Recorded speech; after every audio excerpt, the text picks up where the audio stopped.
Hey guys, welcome to part 2 of 3 of our Hammer Horror Monsters, where I'm looking at all of the DVDs of Dracula, Frankenstein, Mummy, and a few others. We're actually doing the franchise that kicked everything off with Frankenstein. The Curse of Frankenstein.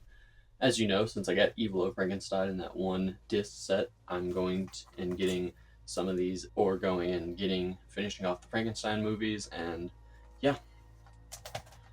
So yeah, that's Curse of Frankenstein, Frankenstein Created Woman, the Hammer Horror Collection double feature, 2-disc set with The Legend of the Seven Golden Vampires.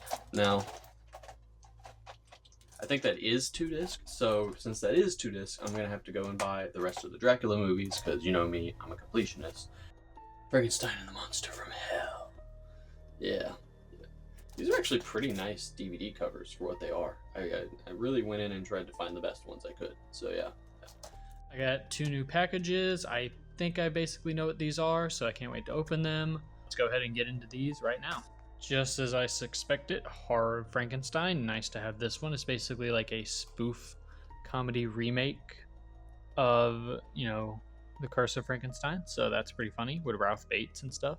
All right, so here we have it. The second to last of the Frankenstein films. I already know what this is going to be, so I can't wait to get into it. Yep, and here we have The Revenge of Frankenstein. It's such a great movie. Probably like it better than Curse.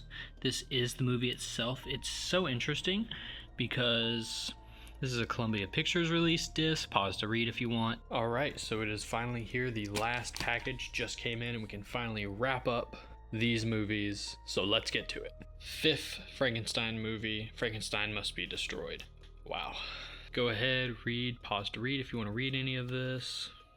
I actually kind of want to do a bit of a double feature here with Curse of Frankenstein. I ripped it out of the top, sadly, but that is the case. That is the movie. And Revenge of Frankenstein. This is the case. This is the movie. So like I've stated, these all have different distributors. This is like Warner Brothers. This is Universal. This is Columbia Pictures, my bad. But these are a nice little duo that I like to talk about each one together. Because this one's like the direct sequel, and they're like a nice little duo. And then I guess if you throw in the other one, it's kind of a trilogy. But this one started off the whole thing, got Hammer Horror going. Absolutely love this. Great rendition and adaptation of the story. And this is just a great sequel. Overall, this is just a fun sequel, and I cannot recommend it enough. Like, definitely go watch these 2 back to back now. So yeah. Moving on from there, we have obviously our little 8-pack of movies that gave us Brides of Dracula and The Curse of the Werewolf, but it also gave us Evil of Frankenstein. So yeah, go ahead, pause to read if you want. So yeah, this one was one that I actually ended up getting 2 of Evil of Frankenstein because I had to buy this twice, obviously, but Evil of Frankenstein's on its own disc, so if you're just looking for that, you can easily snatch it up, and it's a good quality disc. So yeah. Evil of Frankenstein, can't really say much, kind of forgettable, but you're collecting the Frankensteins, definitely go with this, or try and find a Blu-ray copy somewhere. Then these 2 I like to do, that's actually wrong. Oh wait, no, that is actually right. I like to do these 2 as a little double feature because they're next in line. So we got that double feature with Legend of the Seven Golden Vampires and Frankenstein Created Woman. This double feature from the Hammer Horror Collection from Ankle Bay. Pause to read if you want. And then the Warner Brothers Frankenstein Must Be Destroyed. Nice little film that ended off Frankenstein for a bit there before they had to bring him back because the next film is not that good in a lot of people's eyes, but it's got its problems, got its issues. I don't think they get Frankenstein right, but the monster is nice and the way the story ends is also nice. And this is another great one. I recommend skipping Evil of Frankenstein and then just watching this straight after Revenge of Frankenstein, because then that makes like a really good trilogy, Peter Cushing trilogy, and then you can watch the other ones if you want. So yeah. But yeah, Frankenstein Created Woman and Frankenstein Must Be Destroyed. 2 nice, very great films of the Frankenstein series that I like. So yeah. And are much memorable than some of the last ones. Then we have Horror of Frankenstein. This one is different. It is basically another adaptation of the original source material, a remake, sort of a spoof satire remake.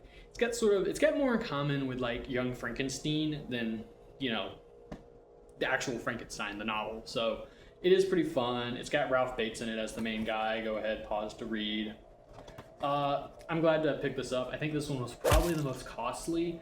They all were pretty costly, I'm not gonna lie. When it came to Frankenstein, I think I spent the most on Frankenstein movies. But yeah, this is very much fun. This is just a fun movie that I love to throw on and I love to recommend to people, so yeah. Last but not least, Frankenstein and the Monster from Hell. Go ahead, pause to read if you want. This one I think was probably the cheapest to pick up, and thankfully that is good. It is a DVD-R, I do believe, so that kind of sucks, but it's a fun movie. It ends off the whole franchise. I love the way it ends. I don't think it's as strong as some of the other films, but still a fun film to watch and have around, so I definitely still recommend in a lot of ways. So yeah, that is Frankenstein and the Monster from Hell. Yeah. So that is basically part 2 of 3, like I said. What more can you say, right? I love these movies so much. I'm glad to have all of them. I'm glad to have bought all of them. That costs a lot for DVD. Definitely recommend Blu-ray if you're not a DVD collector like me. But yeah, I hope you got something out of this, and stay tuned for the next video. Thank you so much again for checking this video out. If you liked it, make sure to check over there where I did the Mummy series, and right beside it you can check out Curse of the Werewolf and Phantom of the Opera. Make sure to like, comment, subscribe, and let me know which of these films is your favorite down in the comment section. Stay tuned for the last video in the series. Gear up and gear out.